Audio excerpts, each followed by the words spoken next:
जब ठाकुर बने अपने भक्ति के देवर। एक लड़की थी जो कृष्ण जी की अनन्य भक्त थी। बचपन से ही कृष्ण भगवान का भजन करती थी, भक्ति करती थी। भक्ति करते करते बड़ी हो गई। भगवान की कृपा से उसका विवाह भी श्री धाम वृंदावन में किसी अच्छे घर में हो गया। विवाह होकर पहली बार वृंदावन गई, पर नई दुल्हन होने से कहीं जा ना सकी और मायके चली गई। और वह दिन भी आया जब उसका पति उसे लेने उसके मायके आया। अपने पति के साथ फिर वृंदावन पहुंच गई।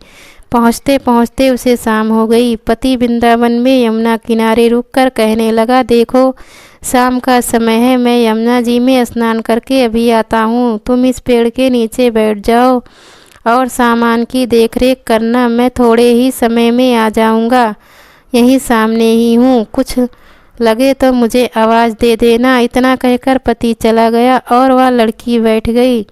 अब एक हाथ लंबा घूंघट रखा है, क्योंकि गांव है, ससुराल है, और वहीं बैठ गई। मन ही मन विचार करने लगी कि देखो ठाकुर जी की कितनी कृपा है। उन्हें मैंने बचपन से भजा और उनकी कृपा से मेरा विवाह भी श्री धाम वृंदावन में हो गया। मैं इतने वर्षों से ठाकुर जी को मानती हूँ, परंतु अब तक उनसे कोई रिश्ता नहीं जोड़ा। फिर सोचती हैं ठाकुर जी की उम्र क्या होगी, लगभग 16 वर्ष के होंगे। मेरे पति 20 वर्ष के हैं, उनसे थोड़े से छोटे हैं, इसीलिए मेरे पति के छोटे भाई की तरह हुए और मेरे देवर की तरह। तो आज से ठाकुर जी मेरे देवर हुए। अब तो ठाकुर जी से नया संबंध जोड़कर बड़ी पसंद हुई और मन ही मन ठाकुर जी से कहने लगी, देखो ठाकुर जी, आज से मैं तुम्हारी भाभी और तुम मेरे देवर हो गए। अब वो समय आएगा जब तुम मुझे भाभी भाभी कहकर पुकारोगे। इतना सोच ही रही थी, तभी एक 10-15 वर्ष का बालक आया और उस लड़की से बोला, भाभी भाभी। लड़की अचानक अपने भाव से बाहर आई और सोचने लगी, वृंदावन में तो मैं नई हूँ, ये भाभी कहकर कौन बुला रहा है। नई थी इसीलिए घूंघट उठाकर नहीं देखा कि गांव के किसी बड़े बूढ़े ने देख लिया तो बड़ी बदनामी होगी। अब वह बालक बार बार कहता, पर वह उत्तर न देती। बालक पास आया और बोला, भाभी तनिक अपना चेहरा तो दिखाए दे। अब वह सोचने लगी, अरे ये बालक तो बड़ी जिद कर रहा है, इसीलिए कस के घूंघट पकड़कर बैठ गई कि कहीं घूंघट उठकर देखने लगे। लेकिन उस बालक ने जबरदस्ती घूंघट उठाकर चेहरा देखा और भाग गया। थोड़ी देर में उसका पति आ गया। उसने सारी बात अपने पति से कही। पति ने कहा, तुमने मुझे आवाज़ क्यों नहीं दी।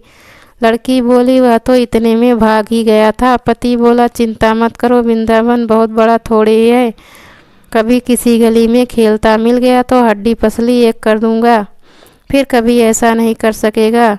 तुम्हें जहाँ भी दिखे मुझे ज़रूर बताना। फिर दोनों घर गए। कुछ दिन बाद उसकी सास ने अपने बेटे से कहा, बेटा देख, तेरा विवाह हो गया, बहू मायके से भी आ गई, पर तुम दोनों अभी तक बाके बिहारी जी के दर्शन के लिए नहीं गए। कल जाकर बहू को दर्शन करा कर लाना। अब अगले दिन दोनों पति पत्नी ठाकुर जी के दर्शन के लिए मंदिर जाते हैं। मंदिर में बहुत भीड़ थी। लड़का कहने लगा, देखो तुम स्त्रियों के साथ आगे जाकर दर्शन करो, मैं भी आता हूँ। अब वह आगे गई, पर घूंघट नहीं उठाती। उसे डर लगता कोई बड़ा बूढ़ा देखेगा तो कहेगा, नई बहू घूंघट के बिना घूम रही है। बहुत देर हो गई। पीछे से पति ने आकर कहा, अरे बाबली, बिहारी जी सामने हैं, घूंघट काहे नाय खोले। घूंघट नाय खोलेगी तो दर्शन कैसे करेगी। अब उसने अपना घूंघट उठाया और जो बाके बिहारी की ओर देखा तो बाके बिहारी जी की जगह वही बालक मुस्कुराता हुआ दिखा। तो एकदम से चिल्लाने लगी, सुनिए, जल्दी आओ, जल्दी आओ। पति पीछे से भागा भागा आया। बोला, क्या हुआ। लड़की बोली, उस दिन जो मुझे भाभी भाभी कहकर भागा था वह बालक मिल गया। पति ने कहा, कहाँ है, अभी उसे देखता हूँ। तो ठाकुर जी की ओर इशारा करके बोली, ये रहा, आपके सामने ही तो है। उसके पति ने जो देखा तो अवाक रह गया और बोला, तुम धन्य हो, वास्तव में तुम्हारे हृदय में सच्चा भाव ठाकुर जी के प्रति है।